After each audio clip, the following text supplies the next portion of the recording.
नमस्कार. आजच्या या अत्यंत महत्त्वाच्या आणि खास विश्लेषणात आपलं मनपूर्वक स्वागत आहे. आज आपण अशा एका विषयावर गप्पा मारणार आहोत जो प्रत्येक शिक्षकाच्या जिव्हाळ्याचा आहे, तो म्हणजे मूल्यमापनाची तंत्रे आणि साधने. बघा, हा अभ्यासक्रम म्हणजे पानांवर छापलेले नुसते शब्द नाहीत, तर एका शिक्षकासाठी अत्यंत आवश्यक असलेल्या टूल्सचा किंवा साधनांचा हा एक परिपूर्ण संच आहे.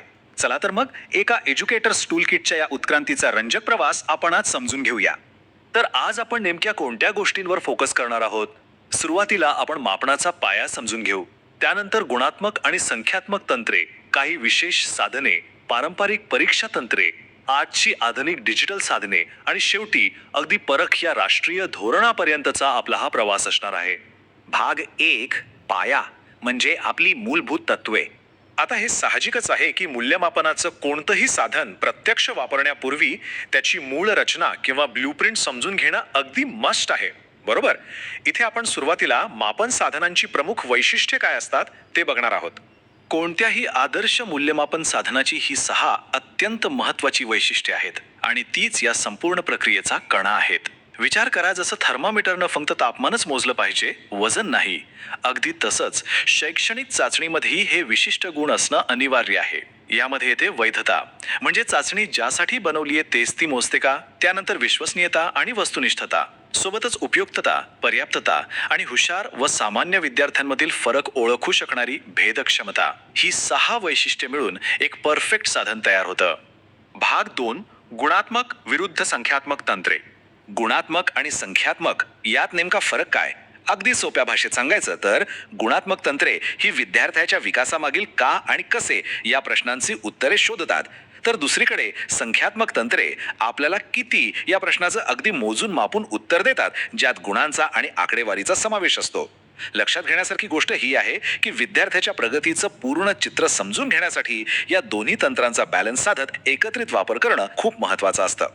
वळूया भाग 3 कडे, विशेष साधने. मुलांचं मन आणि त्यांचं वर्तन समजून घेण्यासाठी शिक्षकांना नुसतं वरवरचं निरीक्षण करून चालत नाही. त्यासाठी काही विशेष टूल्स लागतात, जसं की पडताळा सूची आणि पदनिश्चयन श्रेणी. यांमुळे शिक्षकांना मुलांच्या वागणुकीचं अगदी पद्धतशीर निरीक्षण करता येतं.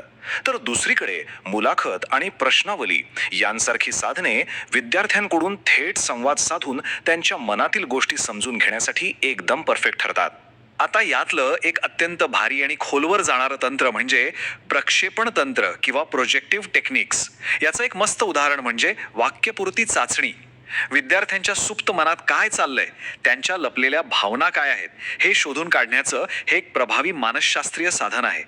म्हणजे बघा, एक साधं अपूर्ण वाक्य विद्यार्थी कसं पूर्ण करतो यावरून त्याच्या मानसिक स्थितीचा आपल्याला अचूक अंदाज लावता येतो. आणखी एक भन्नाट टूल म्हणजे समाजमिती तंत्र. वर्गात कोणाची कोणाशी मैत्री आहे, गटबाजी कशी आहे, हे सगळं एका अदृश्य जाळ्यासारखं असतं. पण सोशिओग्रॅम किंवा ओळखा पाहू यांसारख्या तंत्रांनी वर्गातले हे सामाजिक संबंध आणि पियर डायनॅमिक्स अगदी स्पष्टपणे उलगडून दाखवता येतात. भाग 4, परीक्षा तंत्रे म्हणजेच आपलं पारंपरिक मूल्यमापन. ही तुलना प्रत्येक शिक्षकाला माहीत असणं गरजेचं आहे. एक असते संपादन चाचणी, जी विद्यार्थ्याने विषय किती आत्मसात केलाय हे मोजते. ही चाचणी एका विशिष्ट संविधान तक्त्यावर म्हणजेच ब्ल्यूप्रिंटवर आधारित असते. या उलट दुसरी असते नैदानिक चाचणी, जी विद्यार्थ्याला अभ्यासात नेमक्या काय अडचणी येत आहेत हे शोधून काढते.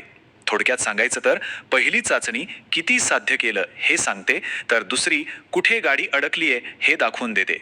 आता याच प्रवासात पुढे तोंडी आणि प्रात्यक्षिक परीक्षांचाही समावेश होतो. पण आपण फक्त या पारंपरिक पद्धतींवरच थांबणार नाही आहोत.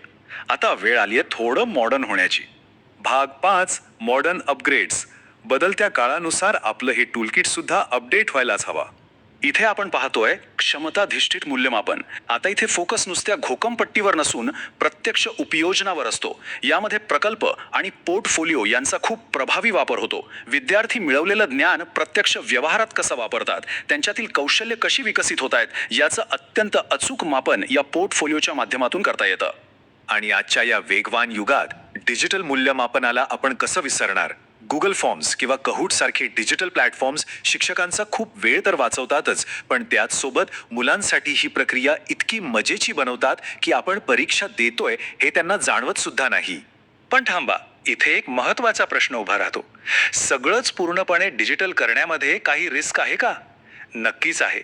आणि म्हणूनच समस्या आणि खबरदारी यावर विशेष भर दिला जातो.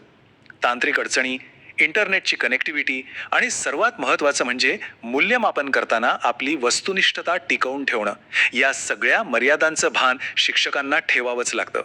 आणि आता शेवटचा भाग 6, परख, दृष्टिकोन. आता आपण थोडं मोठ्या म्हणजे राष्ट्रीय स्तरावरच्या दृष्टिकोनाकडे वळूया. परख म्हणजेच सर्वांगीण विकासासाठी कार्यक्षमता मूल्यांकन, पुनरावलोकन आणि ज्ञानाचे विश्लेषण. हे मूल्यमापनाचे एक सर्वोच्च स्तरावरील मॅक्रो लेव्हलचं साधन आहे. याचा मुख्य हेतू फक्त मुलांच्या मार्कांचं मोजमाप करणं हा अजिबात नाही आहे, तर त्यांच्या सर्वांगीण विकासासाठी त्यांच्या खऱ्या क्षमतेचं सखोल विश्लेषण करणं हा आहे. आपण आत्तापर्यंत जी काही साधने आणि तंत्रे पाहिली ती सगळी याच एका मोठ्या आणि अंतिम ध्येयाकडे जाण्यासाठी बनवलेली आहेत. तर जाता जाता एका प्रश्नावर नक्की विचार करा. परख सारखी धोरणे आणि ही आधुनिक डिजिटल साधने मिळून भविष्यात विद्यार्थ्यांच्या शिकण्याची आणि मूल्यमापनाची पूर्ण दिशा कशी बदलतील?